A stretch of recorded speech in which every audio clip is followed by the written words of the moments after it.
I'm gonna keep running with this. So if this is part of the same series where I have the same outfit on, and I might be damn near about to copyright that at some point. But that's exactly when the content would become whack if I try to copyright that. But what I wanted to say is that so just a second.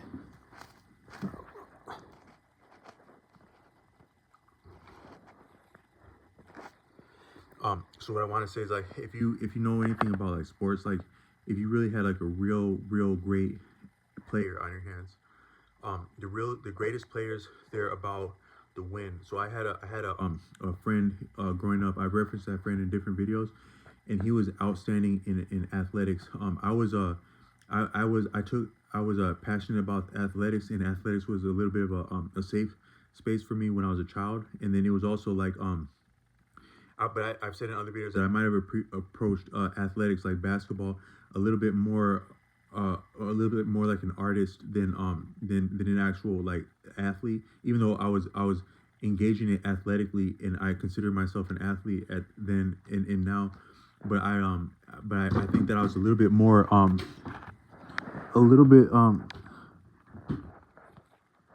a little bit more artistic. I actually got that. There's something called Def Jam Poetry Slam. Def Jam Poetry. They had like a series. I had a really cool coworker who put me up. He actually put me up to a lot of music because he was one of the first real musicians that I met in life. He wasn't the first musician that I left that I met, but he was the first person who lived his music. So he worked with me at a pizza store, but he would steal opportunities to do music when he would go home. He worked really hard and he had a family, and all he had time to do when he would go home is like sit back after a long day and take off some stress by watching his fish in a tank. To him, that was the deepest, most peaceful thing about his life, was those fish in that tank. He wanted me to take some of those fish because I think he wanted to impart a blessing to me with that. But I was living with family and extended then, and it would have been difficult to have a fish tank. It would have been difficult to have a life, and it was difficult to have a life, but it also difficult to have a fish tank. Um, but he also would do his own music like with whatever sparse opportunity he had, and it was real to him, and he was real for that. He was a real musician for that. And sometimes he would play his music while we would clean up that he had recorded, and it was so dope because he was making it himself on that opportunity and really living that life. Sometimes you don't have to live like a criminal life or any kind of life. Like some people say street, but a lot of life is really street. Like even if you have a job, like if you have say you have a job at McDonald's, I think that's an awesome job for any person because it's going to teach you how to deal with. It's going to teach you how to deal with life. It's going to teach you how to interact with people that, like the late Kevin Samuels would say, people that don't look like you, people that don't think like you, people that haven't been where you've been, people that have been where you haven't been. You can deal with a lot of that and really grow as a person and have like some real swagger, a real smile. There's a brother that I see a lot at one of the McDonald's that I deliver for, and he has the coldest smile in the area where I'm at. I see a lot of people that have a lot of cool stuff, but no one has a smile like that brother. And I don't know that there's anything he can't do, or any door he can't get into, or anything he can't accomplish that he would see for himself with a smile like that. And that I think he might have got that. Part of that would be his experience working at McDonald's. But if you have something that you work, like something that works for you, and you work that thing, there's no limit to where you can't get starting anywhere, especially like McDonald's. But you're at a street though, because there's all kinds of people from any walk of life that you can meet there, and you're yet making money with anyone that would be living what you would call a street life. And a lot of them people that are having a street life are having respect for someone behind a counter like that, doing their job and serving them with a smile. So you might actually have more pull and respect on what you would call like the street by working at McDonald's and just doing your job and being a kind person than you would doing something that might be like put yourself or people you love or people you don't know in danger, to be thought of as street. But that's just an example how we're at a certain point, a lot of life, a lot of people are really street. Like you talk about soldier, and like there's a Nassim Nicholas Taleb pointed out in one of his books that he's from like the Levant, I think. That's like Lebanon, and they've had a lot of wars over history, but especially when he was growing at different times in his life.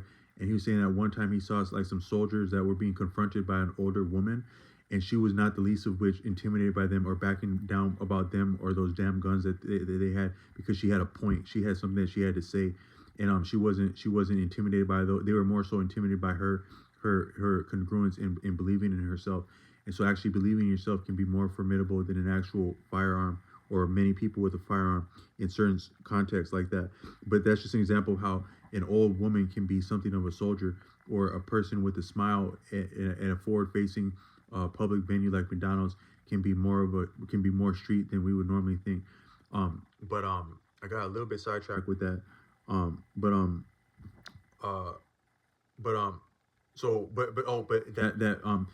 person that I knew who was like a real musician. Sometimes you can be living a real life, like working as a pizza store like that, like providing for your family and just living a real life, and that can be as difficult and badass as anything else. He put me up on that Deaf Poetry Jam, and in one of the people in that poetry slam was talking about, like, it was appreciating like a young person practicing alone a sport like basketball as being something of an artist. So then I recognized that my story might be a little bit more like that, where I approached sports and basketball as an artist, and it lent towards helping me have confidence and follow my passion and interest, which was more so artistic when I got grown. But I still love athletics. But my favorite of which is mixed martial arts, from some of the lessons that you can get in studying the interviews and their approach to training. That it can be appreciated athletically, but it also can be appreciated artistically and at the same time. And I think that's really deep. But I was thinking that but just in terms of pure sports, a real player doesn't have a hard time giving the ball to someone who's high. So I had this friend that I was serious about basketball and decent basketball player, but he was cold at basketball and baseball and football equally. He was really cold like that, and he was ambidextrous at a young age. I think that can be from training, because I've trained myself to you can become both-handed. You really can become both-handed if you would just practice it. So I started with buttoning my shirt. It was really difficult the first time to button my shirt with my left hand, but now I can do most things with my left hand. But still, to write, it would take more practice to write with the left hand. But most things you can do left hand. And when I was at like these pizza stores, when we were getting slammed, I would use my left hand so that I could be comfortable under pressure with it and trust it in pressure. And I got a compliment from a high-ranking person one time doing that. But this friend of mine, one time when I had been played on the same team with him in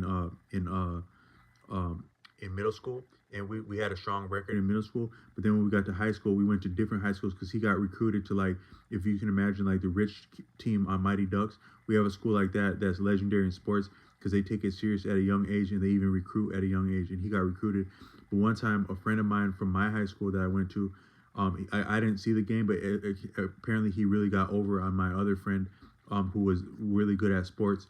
And he really devastated him, like, in one play in football.